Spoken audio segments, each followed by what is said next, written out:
بسم الله الرحمن الرحيم. ألف لام ميم را. تلك آيات الكتاب والذي أنزل إليك من ربك الحق ولكن أكثر الناس لا يؤمنون. الله الذي رفع السماوات بغير عمد ترونها ثم استوى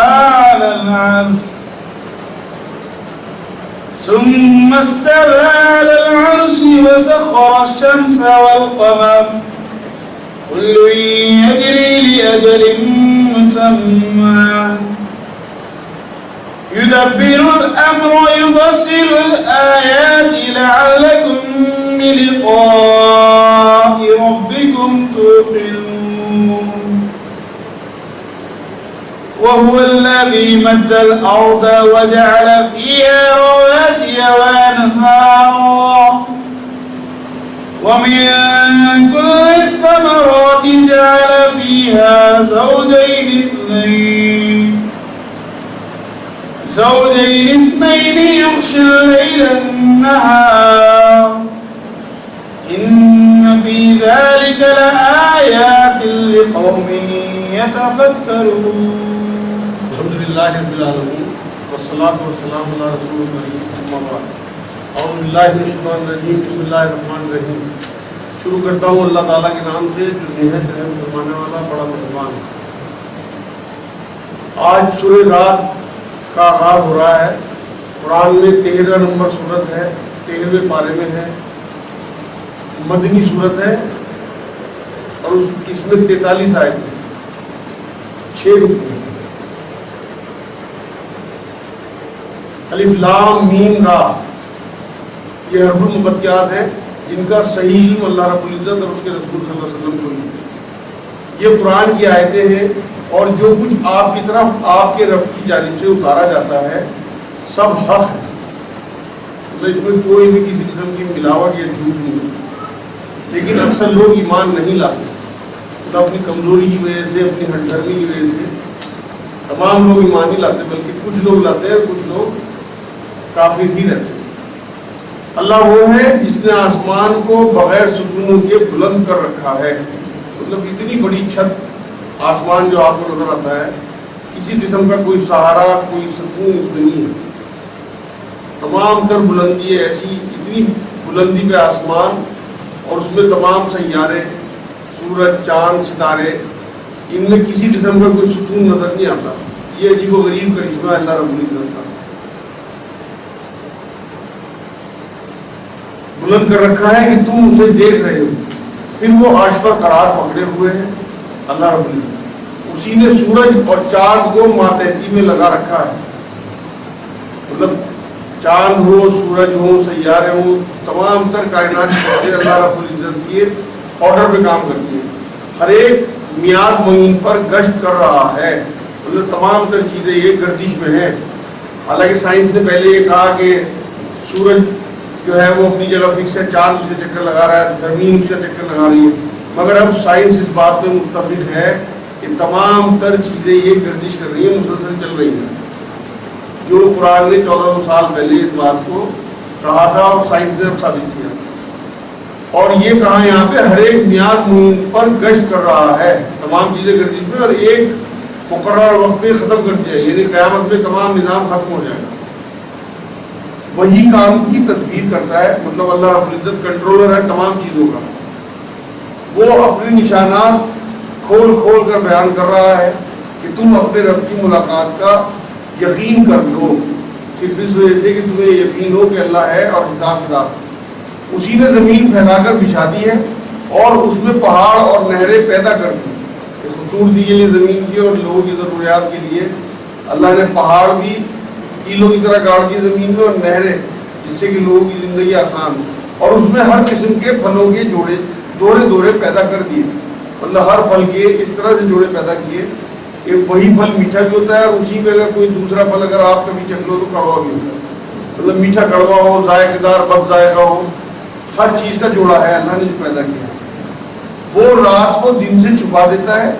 یقیناً غور و فکر کرنے والوں کے لیے اس میں بہت سی نشانیاں ہیں.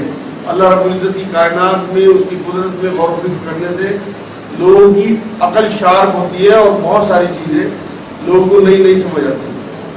وفي الأرض قطع متجاورات وجنات من أعناب وزرع ونخيل سنوان وغير سنوان يسقى بماء واحد ونفضل بعضها على بعض في الأكل إن في ذلك لآيات لقوم يعقلون وإن تعجب فعجب قولهم أئذا كنا ترابا أئنا لفي خلق جديد أولئك الذين كفروا بربهم وأولئك الأغلال في أعناقهم وأولئك أصحاب النار هم فيها خالدون ويستعجلونك بالسيئة قبل الحسنة وقد خلت من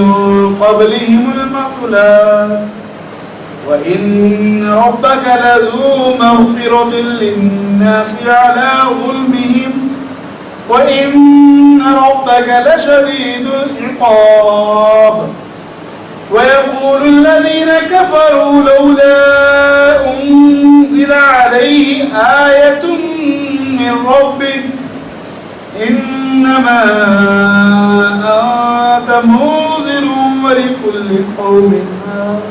آگے ارشاد ہوا، رب تعالیٰ نے فرمایا اور زمین میں مختلف ٹکڑے ایک دوسرے سے لگتے لگاتے ہیں. زمین کے ٹکڑے، ایک زمین جو بہت زرخیز ہو اور اس کے بالکل برابر کا ٹکڑا بالکل اجڑ ہو جہاں کوئی کسی قسم کی فصل نہ ہو، یہ اللہ رب العزت کی نشانی ہے. اور انگوروں کے باغات ہیں اور کھیت ہیں اور کھجوروں کے درخت سے شاخدار اور بعض ایسے ہیں جو بے شاخ ہیں. مطلب الگ الگ طریقے کے پیڑ اللہ رب العزت نے اگائے.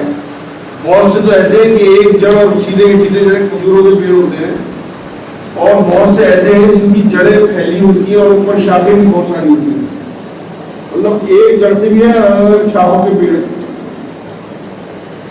سب ایک ہی پانی پلائے جاتے ہیں، پھر بھی ہم ایک کو ایک پر پھلوں میں برتری دیتے ہیں. مطلب تمام تر جتنی بھی نباتات ہیں، پھل، پیڑ، پودے، سب ایک ہی پانی پی کے ایک ہی زمین سے ایک ہی آب و ہوا میں پنپتے ہیں. الگ الگ ذائقہ، الگ الگ رنگ، الگ الگ قیمت اور الگ الگ نسل رکھتے ہیں. حالانکہ پانی ایک ہی ہے، زمین ایک ہی ہے اور آب و ہوا ایک ہی ہے. یہ اللہ رب العزت کی بہت بڑی کارناموں میں سے کارنامہ ہے. جیسے ایک ہی دسترخوان پہ پڑے ہوئے 5 بچے الگ الگ مزاج، الگ الگ دماغ، الگ الگ سوچ کے ہوتے ہیں، الگ الگ صحت رکھتے ہیں، الگ الگ خصلت رکھتے ہیں. بالکل اسی طرح اس میں عقل مندوں کے لیے بہت سی نشانیاں ہیں. اللہ عقل مند لوگ جو ہوں گے وہی غور فکر کریں گے، اور جو غور فکر کریں گے ان کی عقل شارپ ہوتی چلی جائے گی. آگے فرمایا اگر تجھے تعجب ہو تو واقعی ان کا یہ کہنا عجب ہے کہ کیا جب ہم مٹی ہو جائیں گے تو کیا ہم نئی پیدائش پہ ہوں گے. مطلب حالانکہ پہلی بار پیدا کرنا تو مشکل کام ہے، لیکن جس اللہ نے ہمیں ایک بار پیدا کر دیا اس کے بعد کافروں کو یہ کہنا، یہ تعجب کرنا کہ کیا ہم دوبارہ اٹھائے جائیں گے، یہ عجیب سی بات ہے. کیونکہ پہلی بار تو مشکل ہوتا ہے پیدا کرنا کی چیز، دوبارہ بنانا تو بڑا آسان ہے. جسے ایک بار کسی نے بنا لیا وہ دوبارہ تو بڑی آسانی سے بنا سکتا ہے. یہی وہ لوگ ہیں جنہوں نے اپنے پروردگار سے کفر کیا. مطلب یہ ایک حساب سے انکار ہے اللہ رب العزت کا. یہی ہے جن کی گردنوں میں طوق ہوں گے قیامت میں، اور یہی ہے جو جہنم کے رہنے والے ہیں، جو اس میں ہمیشہ ہمیشہ رہیں گے. مطلب یہ لوگ اللہ رب العزت، اس کے رسول، آخرت، تمام تر چیزوں کا انکار کرتے ہیں. اور جو تجھ سے سزا کی طلبی میں جلدی کر رہے ہیں، راحت سے پہلے ہی یقیناً ان سے پہلے سزائیں بطور مثال گزر چکی ہیں. اللہ رب العزت نے جتنے بھی نبی بھیجے ان کی قوموں نے ان کی باتیں سن کے یہ کہا کرتے تھے انہیں جھٹلانے کے لیے کہ جس عذاب کا تم ذکر کر رہے ہیں لا کے دکھاؤ نا.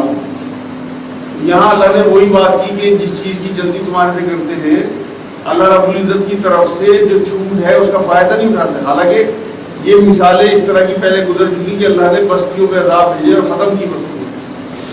یقیناً سزائیں پہلے بطور مثال گزر چکی اور بے شک تیرا رب البتہ بخشنے والا ہے.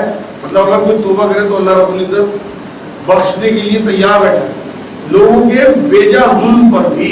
حالانکہ انہوں نے گناہ بڑے بڑے گناہ کیے ہوں لیکن بڑے سے بڑا گناہ بھی یہاں تک کہ اگر کسی نے شرک بھی کیا ہو اور توبہ کر لے تو اللہ رب العزت معاف کر دیتے ہیں. اور یہ بھی یقینی بات ہے کہ تیرا رب بڑی سخت سزا دینے والا بھی ہے. مگر اگر کوئی اکڑ میں رہے کفر کی حالت میں مرے تو لازمی بات ہے کہ ہو سکتا ہے یہاں سزا ملے اور یہاں نہ ملی تو قیامت میں تو لازمی طور پہ اللہ رب العزت کی جو سزا دینے کی صفت ہے وہ کام آئے گی. اور کافر کہتے ہیں کہ اس پر اس کے رب کی طرف سے کوئی نشانی معجزہ کیوں نہیں اتارتے. اللہ کے رسول صلی اللہ علیہ وسلم کے اوپر کیوں کوئی معجزہ نہیں اتارتے. آپ کیوں معجزہ نہیں دکھا سکتے جبکہ پچھلے نبیوں نے دکھایا. بات یہ ہے کہ آپ تو صرف آگاہ کرنے والے ہیں. یہ اللہ نے نبی کریم صلی اللہ علیہ وسلم کو کہا کہ آپ صرف بات پہنچانے والے ہیں اور ہر قوم کے لیے ہادی ہے. مطلب تمام تر جتنی بھی قومیں ہم نے پیدا کی ہیں ان میں سب میں رسول بھیجے ہیں ہدایت کرنے والے بھیجے ہیں. اب لوگوں نے مانا یا نہیں مانا وہ ان کی اپنی ہٹ دھرمی اور ان کے قلب کی سلیم فطرت ہونا ہے کہ جن کے قلب سلیم فطرت ہے انہوں نے مان لیا اور جن کے اندر ہٹ دھرمی تھی ضد اور اکڑ تھی وہ کفر پہ لڑے. الله يعلم ما تحمل كل أنثى وما تغيض الأرحام وما تزداد وكل شيء عنده بمقدار. عالم الغيب والشهادة الكبير المتعال. سواء منكم من أسر القول ومن جهر به ومن هو مستخف بالليل وسارب بالنهار. له معقبات من بين يديه ومن خلفه يحفظونه من أمر الله. إن الله لا يغير ما بقوم حتى يغيروا ما بأنفسهم. وإذا أراد الله بقوم سوءا فلا مرد له وما لهم من دونه من وال. هو الذي يريكم البرق خوفا وطمعا وينشئ السحاب الثقال ويسبح الرعد بحمده والملائكة من خيفته ويرسل الصواعق فيصيب بها من يشاء وهم يجادلون في الله وهو شديد المحال. اللہ رب العزت نے مادہ اپنے شکم میں جو کچھ رکھتی ہے اسے اللہ بخوبی جانتا ہے اور پیٹ کا گھٹنا بڑھنا بھی ہر چیز اس کے پاس اندازے سے ہے. شکم مطلب رحم میں مادہ. جو کوئی بھی مادہ ہو اپنے پیٹ میں جو رکھتی ہے نر یا مادہ یا اچھا یا برا نیک یا بد اللہ رب العزت کو سب پتہ ہے. اور آگے فرمایا اور پیٹ کا گھٹنا بڑھنا بھی مطلب جب بچہ پیٹ میں بڑھتا ہے تو پیٹ بڑھتا جاتا ہے اور ولادت کے بعد پیٹ سکڑ جاتا ہے. یہ سارا موومنٹ بھی اللہ کے علم میں ہے. اور کب ولادت ہوگی بہت سے بچے 6 مہینے سے لے کے 10 مہینے تک کی ایج ہوتی ہے ولادت کی. بہت سے بچے 6 مہینے میں پیدا ہو جاتے ہیں 7 میں پیدا ہو جاتے ہیں 8 میں پیدا ہو جاتے ہیں 9 میں بعضوں کو 10 مہینے بھی لگ جاتے ہیں. یہ تمام تر علم اللہ رب العزت کو ہے کہ کب کس کی پیدائش ہوگی. آگے فرمایا ہر چیز اس کے پاس اندازے سے ہے. مطلب اس کا رزق اس کی زندگی کب اس کی موت آنی ہے کتنی سانسیں اس نے لینی ہے سب کا اندازہ اللہ رب العزت کو ہے. ظاہر میں پوشیدہ کا وہ عالم ہے اور سب سے بڑا اور سب سے بلند و بالا ہے. اللہ کی تعریف بیان ہوئی. تم میں سے کسی کو اپنی بات کو چھپا کر کہنا اور بآواز بلند اسے کہنا اور جو رات کو چھپا ہو اور جو دن میں چل رہا ہو سب اللہ پر برابر و یکساں ہیں. مطلب کوئی چھپ کے کوئی بات کرے یا اعلانیہ کرے، اندھیرے میں کرے یا روشنی میں کرے، سب کچھ اللہ رب العزت کی علم ہے اور وہ ریکارڈ بھی کرا رہا ہے. اس کے پہرے دار انسان کے آگے پیچھے مقرر ہے. مطلب اللہ نے فرشتوں کو لگایا ہوا ہے جو اس کے اللہ رب العزت کے پہرے دار ہیں، اس کے حکم سے ہی کام کرتے ہیں. اللہ کے حکم سے اس کی نگہبانی کرتے ہیں. کسی قوم کی حالت اللہ نہیں بدلتا جب تک کہ وہ خود اسے نہ بدلے جو ان کے دلوں میں ہے. یہ اس سے پہلے بھی اللہ رب العزت نے قرآن میں یہ بات کہی ہے شروع میں کہ میں کسی بھی قوم کی حالت تب تک نہیں بدلتا جب تک وہ خود نہ بدلے. مطلب جو اللہ رب العزت کی رحمتیں، جو عنایتیں، جو احسان انسانوں کو ہوتے رہتے ہیں، اگر کوئی گناہ میں ہی ملوث ہو جائے، کفر اور شرک کرنے لگے، تب تو اللہ کی طرف سے ایسے فیصلے ہوتے ہیں کہ اللہ اپنے فیصلے بدل دیتا ہے اور اس پہ رحمت روک دیتا ہے، نہیں تو اللہ نہیں بدلتا. دوسرا اسی آیت کا یہ بھی مفہوم نکل سکتا ہے کہ جب تک کوئی قوم نافرمانی میں پڑی ہو اور وہ توبہ نہ کرے تب بھی اللہ رب العزت تب تک اس کے حالات نہیں بدلتے. دونوں مفہوم نکل سکتے ہیں اس آیت کے. دونوں ہی تفسیر لکھنے والوں نے بیان کیے اپنے اپنے حساب سے. خود ان سے نہ بدلے جو ان کے دلوں میں. اللہ تعالیٰ جب قوم کی سزا کا ارادہ کر لیتا ہے تو وہ بدلہ نہیں کرتا اور سوائے اس کے کوئی بھی ان کا کارساز نہیں. تمام تر قوموں پہ جو اللہ رب العزت نے عذاب کے فیصلے کیے پھر انہیں بدلہ نہیں. صرف یونس علیہ السلام کی قوم پہ ان کے اس طرح سے گڑگڑانے اور توبہ کرنے پہ عذاب کا فیصلہ بدلا گیا. ایک ہی مثال ہے بس. باقی تمام تر قوموں پہ ایک بار فیصلہ ہو گیا تو ان کا عذاب آیا ضرور. وہ اللہ ہی ہے جو تمہیں بجلی کی چمک ڈرانے اور امید دلانے کے لیے دکھاتا ہے اور بھاری بادلوں کو پیدا کرتا ہے.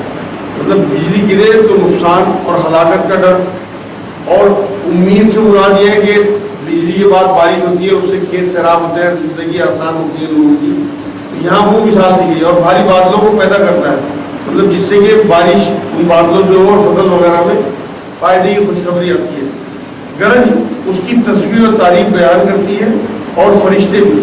اس سے پہلے بھی قرآن میں اللہ رب العزت نے فرمایا ہے کہ تمام تر چیزیں اللہ کی تصویر بیان کرتی ہیں. تو یہاں گرج کے لیے کہا، فرشتوں کے لیے کہا کہ وہ اللہ کی تعریف بیان کرتے ہیں، تصویر بیان کرتے ہیں. وہی آسمانوں سے بجلی گراتا ہے اور جس پر چاہتا ہے اس پر ڈالتا ہے. مطلب جسے کسی کو اگر ہلاک کرنا چاہے بجلی کے ذریعے تو اسے مار دیتا ہے بجلی کے ذریعے.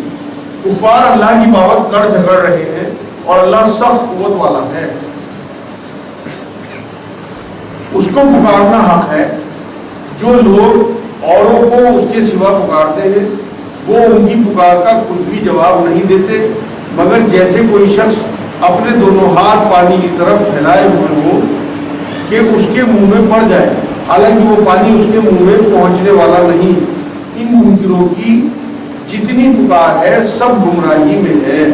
یہاں یہ کہا گیا ہے کہ صرف اور صرف اللہ رب العزت کو ہی پکارنا ہے. جو لوگ اللہ کے علاوہ اوروں کو پکارتے ہیں ان کی مثال اس طرح بیان کی گئی کہ جیسے آدمی پانی کی طرف ہاتھ بڑھائے اور یہ توقع کرے کہ پانی خود اس کے ہاتھ میں آگے اس کے منہ میں آ جائے گا اور وہ پی لے گا. بالکل ایسے بے جان معاملہ جیسے پانی اپنی کوئی حرکت نہیں کر سکتا، ہاتھ سے پانی منہ تک پہنچانا پڑے گا تب پیاس بجھے گی. بالکل یہاں انہی معبودوں کی مثال اس طرح بیان کی ہے کہ ان بے جان معبودوں کے سامنے اپنے معاملے رکھنا بالکل ایسا ہی ہے کہ جیسے آپ پانی ہاتھ پانی کی طرف بڑھائے اور پانی منہ میں نہیں جا سکتا، اسی طرح سے یہ معبود آپ کی کوئی مدد نہیں کر سکتے، نہ آپ کی کوئی پکار سن سکتے ہیں. یہ بے جان ہے. له دعوة الحق والذين يدعون من دونه لا يستجيبون لهم بشيء إلا كباسط كفيه إلى الماء ليبلغ فاه وما هو ببالغه وما دعاء الكافرين إلا في ضلال. ولله يسجد من في السماوات والأرض طوعا وكرها وظلالهم بالغدو والآصال. قل من رب السماوات والأرض قل الله قل أفاتخذتم من دونه أولياء لا لا يملكون لأنفسهم نفعا ولا ضرا قل هل يستوي الأعمى والبصير أم هل تستوي الظلمات والنور أم جعلوا لله شركاء خلقوا كخلقه فتشابه الخلق عليهم قل الله خالق كل شيء وهو الواحد القهار.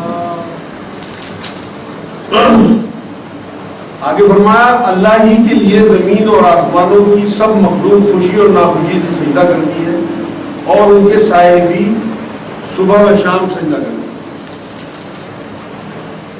آپ پوچھئے کہ آسمانوں اور زمین کا پروردگار کون ہے؟ کہہ دیجئے اللہ. یہاں اللہ نے نبی کریم صلی اللہ علیہ وسلم کو حکم دیا کہ آپ ان کفار سے پوچھئے کہ تمام آسمانوں اور زمینوں کا پروردگار کون ہے. یہ تو معلوم تھا کہ انکاری ہے، جواب تو دیں گے نہیں، کیونکہ اگر رب مان لیا تو بات ہی ختم ہو جائے گی. تو آپ صلی اللہ علیہ وسلم کو ہی اللہ نے حکم دیا کہ آپ ہی جواب دیجیے کہ اللہ. کہہ دیجیے کیا تم پھر بھی اس کے سوا اوروں کو حمایتی بنا رہے ہو جو خود اپنی جان کے بھی بھلے برے کا اختیار نہیں رکھتے؟ مطلب ایسے بے اختیار اور محتاجوں کو پکارنے سے کیا فائدہ جو خود اپنی مکھی تک نہیں اڑا سکتے. ایسے چاہے لکڑی کے بت ہوں، مٹی کے بت ہوں یا قبریں ہوں، ان چیزوں کو پکارنے کا اور ان چیزوں سے مانگنے کا کوئی فائدہ نہیں. کہہ دیجئے کہ کیا اندھا اور بینا برابر ہو سکتے ہیں؟ یا کیا اندھیریاں اور روشنی برابر ہو سکتی ہیں؟ کیا جنہیں یہ اللہ کے شریک ٹھہرا رہے ہیں انہوں نے بھی اللہ کی طرح مخلوق پیدا کی ہے کہ ان کی نظر میں پیدائش متشابہ ہو گئی ہو؟ کہہ دیجئے کہ صرف اللہ ہی تمام چیزوں کا خالق ہے، وہ اکیلا ہے اور زبردست غالب ہے. مطلب کسی بھی قیمت پہ کوئی چیز کسی نے پیدا نہیں کی اور نہ اندھا اور بینا برابر ہو سکتے ہیں. یہاں مثالیں دی اللہ رب العزت نے کہ جیسا اندھیرا روشنی برابر نہیں ہو سکتی اور جس طرح سے اندھا اور دیکھنے والا برابر نہیں ہو سکتے، بالکل اسی طرح سے حق معبود اللہ رب العزت اور جھوٹے معبود برابر